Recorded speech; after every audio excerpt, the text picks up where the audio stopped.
Vasada quiet, emotionless in court as they told a judge they will seek the death penalty. Setting it for trial August 28th. August 28th. Accused gunman Christopher Vasada wheeled into court nearly 4 months after his alleged involvement in the deadly Jupiter Super Bowl shooting that killed 3 people. Sean Henry, Kelly Dougherty, and Brandy El Salih were sitting in the backyard of their friend Charlie Vorpagel's home when police say Vasada and 2 or 3 other gunmen stormed the home. Vorpagel was the only one able to get away. Police found guns and drugs inside the home. Vasada remains bound to a wheelchair. Sources tell WPBF 25 News that he was shot by one of his alleged accomplices during the ambush. Family and friends of the victim sat in court emotional, not interested in commenting. And a status check is set for June. Meanwhile, Vorpagel is facing federal drugs and firearm charges. He is in federal custody without bond. Meanwhile, no other shooters police have identified in this case. We're live in West Palm Beach. Alex Browning, WPBF 25 News. All right, happy Monday, my friends. Did you enjoy the weekend? Wasn't it just absolutely perfect? And on this Monday, we are starting off a very beautiful day. Jupiter on your left, West Palm on your right. Good to go. As we say, good Monday afternoon to you. It was a gorgeous weekend. We cleared the skies. We took away the humidity, and that nice little breeze made it feel a lot comfortable outside. This Monday afternoon, same deal. Nice temperatures. Again, really nothing that we can't handle this afternoon. Still holding on to upper 70s in Stewart, 78 degrees Belle Glade, 82, West Palm 83, in towards Vero Beach. Right now, as we take a look at the next few hours, Skycast planner showing nothing but sunshine for the remainder of your Monday. High temperatures on the warm side in the lower 80s, even mild by this evening. We'll hover right around 80 degrees by 7 p.m. So the question is, how long does this nice weather stick around South Florida? All the details in South Florida's Most Accurate in just a few minutes. All right, Chris, thank you. New at noon, the defense attorney for the Boca Raton teacher accused of kissing students in his classroom is requesting that the charges be dropped.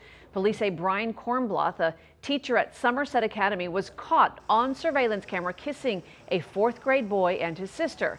The defense says his rights were violated, and there is no evidence in the second charge involving the boy's sister.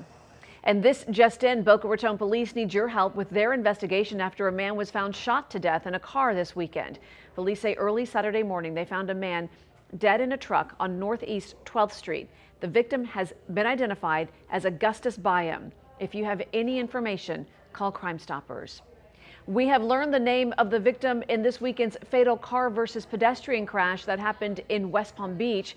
Police say Ishmael Granderson was hit by a driver speeding on Greenwood near 56th Street.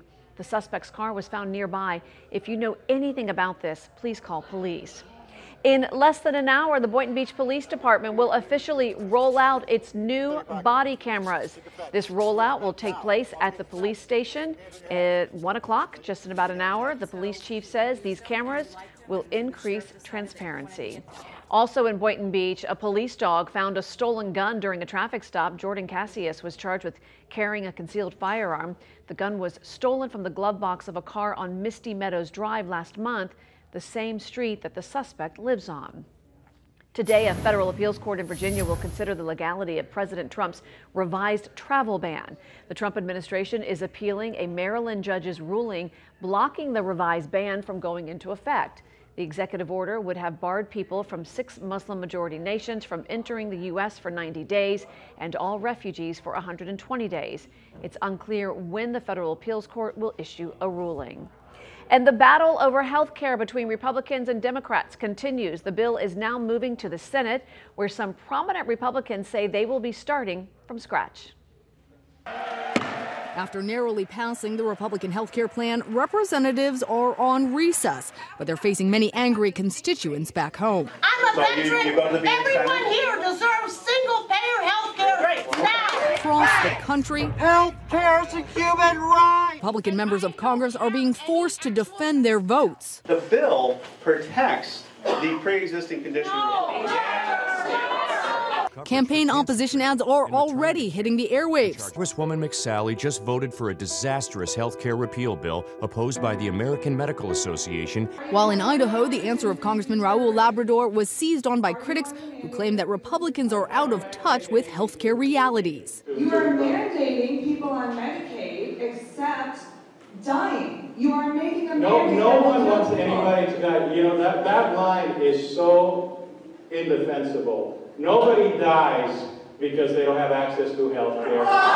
Congressman Labrador later said that his answer, quote, wasn't very elegant. One of the biggest complaints of critics is that the Republican bill could allow insurance companies to charge much higher rates for people with pre-existing conditions.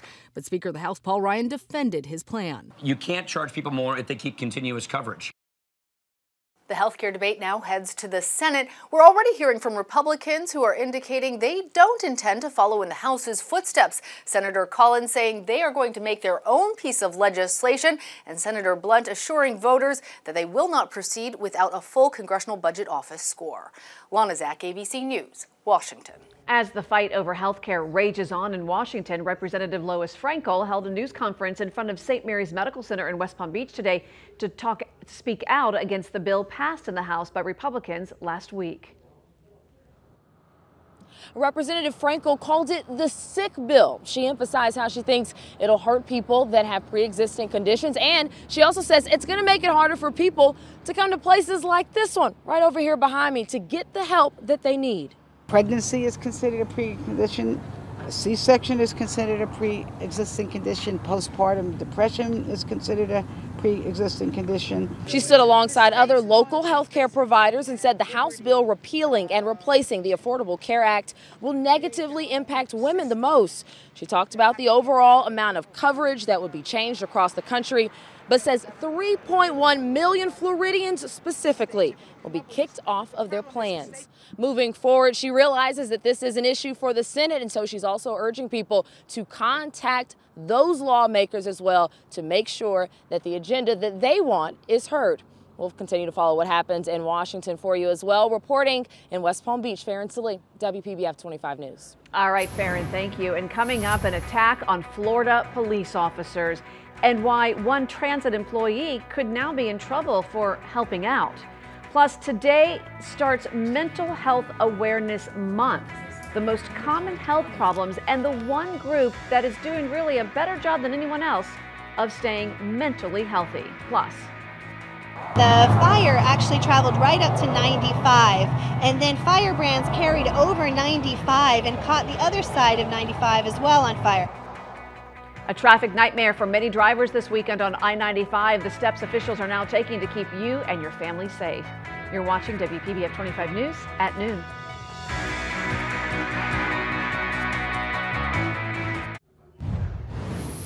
Firefighters in Martin County are monitoring hot spots after a brush fire shut down I-95 throughout a lot of the weekend. The 20-acre fire started near Southwest Wisteria Terrace in Palm City. Troopers shut down I-95 in both directions yesterday for several hours. The fire actually traveled right up to 95, and then firebrands carried over 95 and caught the other side of 95 as well on fire.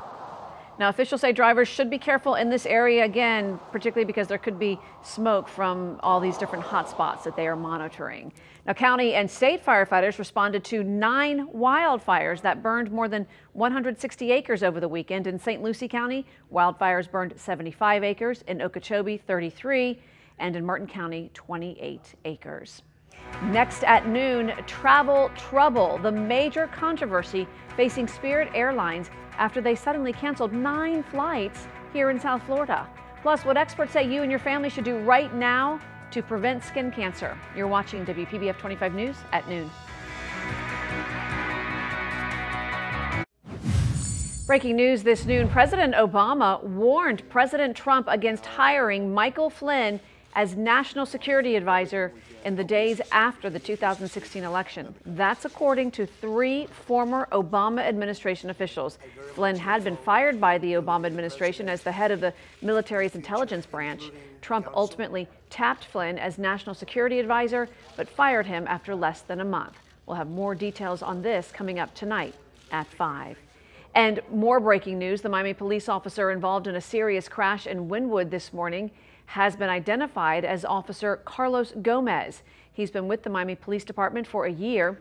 Investigators say Gomez suffered head and leg injuries when his patrol car collided with an Uber driver while on his way to a 911 call. The impact sent the officer's car smashing into a building. We have confirmed that Gomez is still in critical condition. It's unclear who's at fault. The Uber driver suffered non-life-threatening injuries. And a manhunt continues for the gunman who police say shot 2 people outside the Fontainebleau Hotel in Miami Beach. Police say last night a man and woman were shot in the valet area and ran inside the hotel for help. A witness describes what happened inside. And everything inside the hotel was kind of normal. No one was causing a kind of panic, which I guess they wanted to make sure. The man is in critical condition. The woman is expected to be okay. Police say the shooter ran from the scene. Police have not provided a description of the gunman or a motive. And there are new charges in the tragic death of a Penn State fraternity pledge. In an ABC News exclusive, we are hearing from one of his fraternity brothers who was there when he died after a hazing ritual. 8 Penn State fraternity brothers are now charged with involuntary manslaughter and assault 3 months after the death of 19-year-old Timothy Piazza during a party. Prosecutors say in February, the fraternity brothers made Piazza and 13 other Beta Theta Pi pledges participate in a hazing ritual called the Gauntlet. They had to consume 4 to 5 drinks in just 2 minutes. Make them go from station to station and drink copious amounts of alcohol really quickly. Friday, prosecutors laid out details of how the night unfolded. Surveillance video captured nearly 8 hours of the sophomore's increasing distress. The injured Piazza tried to get up, but fell over and over again. 4 men were seen dragging his limp body upstairs. Piazza died the next day from traumatic brain injury. His blood alcohol level, 0.40, 5 times the legal limit. Prosecutors allege his fraternity brothers were trying to cover up their drinking and coordinate a story. Of course, it's a tragedy, but, that doesn't mean there was any intent involved in any of this. The grand jury disagreed, saying the fraternity brothers were concealing evidence by deleting text messages and discussing erasing surveillance video. In one deleted text message, a fraternity brother wrote, "If need be, just tell them what I told you guys. Found him behind a bar the next morning. He was freezing cold, but we decided to call 911 instantly." But one student present that night who is not charged in Piazza's death shared his story on GMA this morning.